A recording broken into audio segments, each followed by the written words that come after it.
السلام علیکم ورحمۃ اللہ وبرکاتہ۔ اعوذ باللہ من الشیطان الرجیم، بسم اللہ الرحمن الرحیم۔ وَإِذْ اور جب، قَالَ کہا، ربک تیرے رب نے، للملائکۃ فرشتوں سے، انی یقیناً میں، جاعل بنانے والا ہوں، اس میں فاعل کا صیغہ، فی الارض فی کا معنی میں، فی الارض زمین میں، خلیفتاً ایک خلیفہ جانشین۔ قالوا انہوں نے کہا، ان فرشتوں نے کہا، آ کا معنی کیا، تا کا معنی تم۔ فرشتے کہنے لگے، اتجعل کیا تو بنائے گا، فیہا اس زمین میں، ہا ضمیر مؤنث کے لیے آتی ہے، تو ہا ادھر مؤنث اس وجہ سے ضمیر لائی گئی ہے، اس کا عطف زمین کی طرف جا رہا ہے، زمین چونکہ مؤنث ہے اس وجہ سے، فیہا اس زمین میں، من اس شخص کو یا اسے، من یفسد جو فساد کرے گا، فیہا اس زمین میں، ویسفک اور بہائے گا، دماء خون، ونحن واو ادھر حال کیا ہے، اس کا مطلب ادھر ہم نے حال لا کے کرنا ہے، ونحن حال لا کے ہم، نسبح تیری تسبیح بیان کرتے ہیں، بحمدک تیری تعریف کے ساتھ، ونقدس اور پاکیزگی بیان کرتے ہیں ہم، لاکا تیری، قال اللہ تعالیٰ نے فرمایا، انی یقیناً میں یا بے شک میں، اعلم میں جانتا ہوں، ما ان باتوں کو، لا تعلمون جو تم نہیں جانتے، وعلم اور سکھا دیے اللہ تعالیٰ نے، آدم کو، اسماء نام، کلہا سارے کے سارے یا سب کے سب، ثم پھر، عرضہم پیش کیا ان ناموں کو ان پر، ان کا معنی ان فرشتوں پر، علی الملائکۃ فرشتوں پر، فقال تو اللہ تعالیٰ نے فرمایا، انبئونی یا کہا اللہ تعالیٰ نے، انبئونی انبئو اس امر کا صیغہ، بتلاؤ مجھ کو یا خبر دو، نی مجھ کو، باسماء ان ناموں کی، ہؤلاء ان چیزوں کے، ان اگر کنتم ہو تم، صادقین سچے، قالوا تو انہوں نے کہا یعنی فرشتوں نے کہا، سبحانک پاک ہے تو، لا علم نہیں علم، لنا ہمیں یا ہمارے لیے، الا مگر، ما وہ علم، علمتنا جو تو نے ہمیں سکھا دیا، علمتا سکھا دیا، تا تو نے نا ہم کو، انکا بے شک تو، کا مطلب بھی تو، انتا کا بھی تو، دونوں کا مطلب تو ہی ہے، لیکن تاکید کے لیے جب کوئی چیز بولی جاتی ہے نا تو اس کو رپیٹ کیا جاتا ہے، انکا بے شک تو ہی، علیم سب کچھ جاننے والا ہے، الحکیم حکمت والا ہے، قال اللہ تعالیٰ نے فرمایا، یا آدم اے آدم، انبئہم تم انہیں بتلاؤ یا انہیں خبر دو، باسمائہم ان چیزوں کے ناموں کی، فلما تو جب، فا کا معنی پس، لما جب، انبأہم خبر دی آدم نے، ہم ان فرشتوں کو، یا اس نے انہیں بتائے، باسمائہم ان کے نام، ان چیزوں کے نام، قال اللہ تعالیٰ نے کہا، الم کیا نہیں، اقول میں نے کہا تھا، لکم تم سے، انی کہ میں، اعلم جانتا ہوں، غیب السماواتی غیب یا پوشیدہ چیزیں یا پوشیدہ باتیں، سماواتی آسمانوں میں، والارض اور زمین کی، آسمانوں کی اور زمین کی پوشیدہ غیب کی چیزیں میں جانتا ہوں، واعلم اور میں جانتا ہوں، ما ان باتوں کو، تبدون جو تم ظاہر کرتے ہو، وما اور جو کنتم تھے تم، تکتمون چھپاتے۔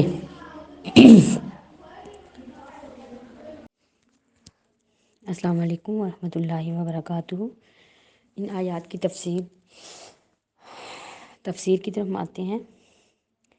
یہ 3 رکوع ہمارے ہو گئے ہیں، پیچھے ہم نے بیان پڑھا کہ شاید ان کے بارے میں 3 گروہوں کے بارے میں، اس کے بعد منافقین کا بیان، ان کی 2 اقسام، اس کے بعد پھر پوری انسانیت کو اللہ تعالیٰ کی توحید کی طرف دعوت دی گئی، اس کے دلائل دیے گئے کہ وہ اللہ تعالیٰ اتنی خوبیوں والے جس کے اندر یہ ساری صفات ہیں وہ اس اکیلے اللہ تعالیٰ میں ہیں، تو لہٰذا عبادت کے لائق ذات بھی اللہ تعالیٰ کی ہونی چاہیے۔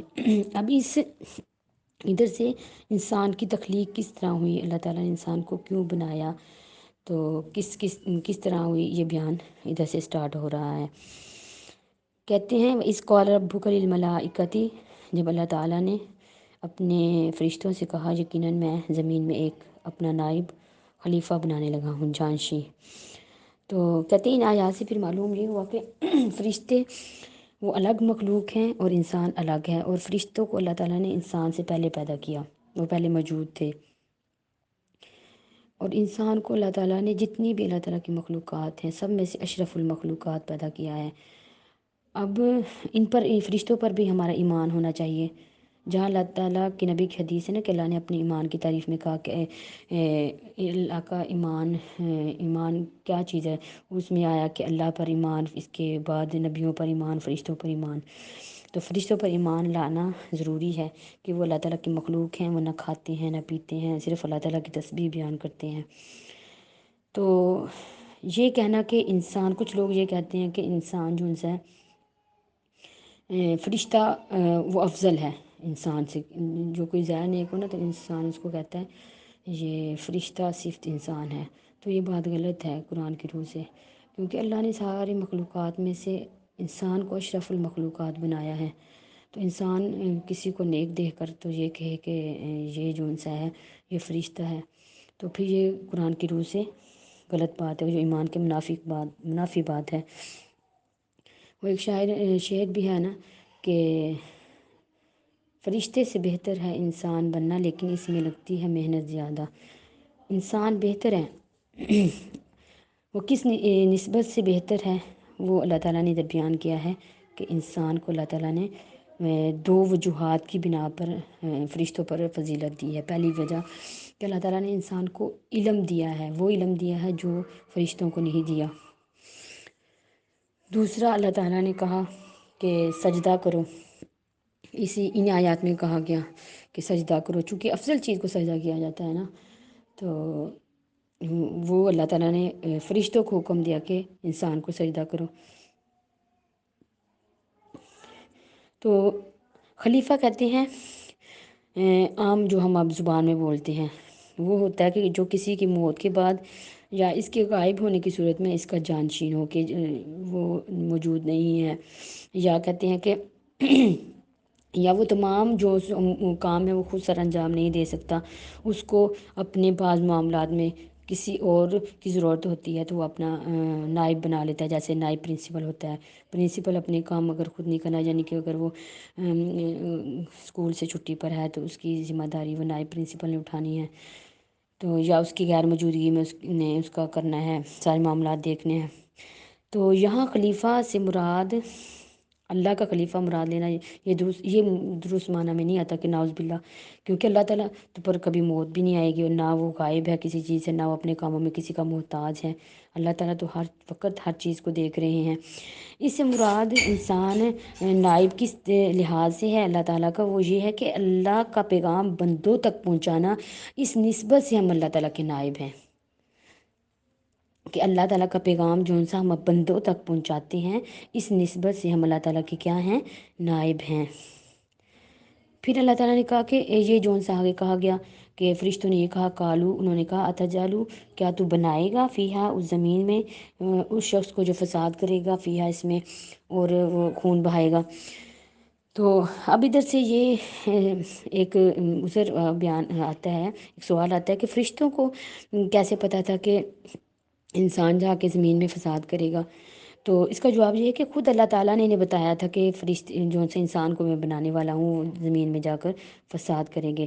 اس کی دلیل کیسے کہ اللہ تعالیٰ نے خود ان کو بتایا تھا، اس کی دلیل یہ آگے آتی ہے۔ قالوا، انہوں نے کہا سبحانک، اللہ تو پاک ہے، نہیں علم ہمارے لیے مگر جو تو نے ہمیں سکھا دیا۔ چونکہ اللہ تعالیٰ نے ان کو، فرشتوں نے فوراً کہا نا کہ اللہ تعالیٰ جو تم نے ہمیں بتا دیا ہے اتنا ہی ہمیں علم ہے، کہ تو نے خود ہی کہا ہے کہ انسان جا کے زمین میں خون خرابہ کریں گے، قتل و غارت کریں گے۔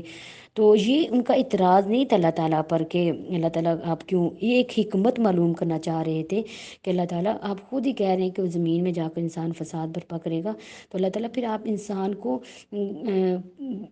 بنانے کی حکمت ہمیں سمجھائیں کہ اللہ تعالیٰ آپ انسان کو پھر کیوں بنا رہے ہیں۔ یہ حکمت معلوم کرنا چاہ رہے تھے، اعتراض نہیں تھا ان کا۔ یہ کہتے ہیں کہ جیسے کسی کوئی بھی کارخانہ ہے یا ورکشاپ میں آپ نے کام کرنا ہے، تو جس بندے کے ثبوت کی جاتی ہے وہ ورکشاپ یا وہ کارخانہ، تو اس کو سب سے پہلے یہ ضروری ہوتا ہے کہ وہ اس کو سارے ادھر کے اوزار اور جتنے بھی ہنر ہیں ادھر ساری چیزوں کے نام آتے ہوں۔ تو یہ اللہ تعالیٰ نے جو زمین کی اشیاء تھی، جتنی بھی چیزیں تھیں، ان کا علم اللہ تعالیٰ نے صرف آدم کو دیا تھا، یہ فرشتوں کو نہیں تھا دیا۔ اور فرشتوں پر یہ بات ثابت کرنی تھی کہ وہ علم جو میں نے آپ کو نہیں دیا وہ انسان کو دیا ہے، اور انسان افضل ہے۔ تو اللہ نے کہا کہ انہوں نے کہا نا کہ اللہ ہم تیری پاکیزگی بیان کرتے ہیں، نحن نسبح بحمدک ونقدس لک، اللہ تعالیٰ ہم تیری تسبیح بیان کرتے ہیں تیری حمد کے ساتھ اور تیری پاکی بیان کرتے ہیں۔ اللہ تعالیٰ نے کہا میں وہ باتیں جانتا ہوں جو تم نہیں جانتے، کہ صرف زمین کی خلافت کے لیے صرف تسبیح تقدیس یعنی کہ تسبیح بیان کرنا یا اللہ تعالیٰ کی پاکی بیان کرنا یہی کافی نہیں ہے، بلکہ ان چیزوں کے نام کا علم بھی ہونا ضروری ہے کہ ان چیزوں کے کیا نام، جو اللہ تعالیٰ نے صرف آدم کو عطا کیے تھے، فرشتوں کو نہیں۔ اور رہی بات کہ فرشتوں کو یہ علم کیوں نہیں دیا، اللہ تعالیٰ فرشتوں کو نائب بنا سکتے تھے، یہ خلافت ان کو کیوں نہیں سونپی، یہ بھی اعتراض آ سکتا ہے۔ یہ حکمت اللہ بہتر جانتے ہیں کہ اللہ نے انسان کو کیوں دی، فرشتوں کو کیوں نہیں دی۔ یقیناً آگے فرمایا انی عالم، میں جانتا ہوں وہ باتیں جن کو تم نہیں جانتے۔ اس سے یہ بات بھی ثابت ہو رہی ہے کہ فرشتوں کو جو اللہ تعالیٰ نے علم دیا ہے نا، وہ کچھ علم دیا، سارا علم نہیں دیا۔ حالانکہ وہ اللہ کے کتنے قریب ہیں، اتنے قریب ہونے کے باوجود بھی وہ غیب کا علم نہیں جانتے۔ قرآن کہہ رہا ہے کہ اللہ تعالیٰ نے کہا انی عالم ما لا تعلمون، میں وہ باتیں جانتا ہوں جو تم نہیں جانتے۔ اس سے یہ بات ثابت ہو رہی ہے کہ وہ اتنے اللہ کے مقرب ہونے کے باوجود بھی غیب نہیں جانتے۔ غیب جانتے ہیں تو صرف اللہ تعالیٰ جانتے ہیں، اس کے علاوہ کوئی نہیں جانتے۔ اسی طرح اللہ کے نبی کی حدیث ہے، عائشہ فرماتی ہیں کہ جس شخص نے یہ کہا نا کہ نبی غیب جانتے ہیں تو اس نے اللہ پر جھوٹ باندھا۔ یہ بخاری کی حدیث ہے، باب ہے عالم الغیب فلا یظہر علی غیبہ احدا۔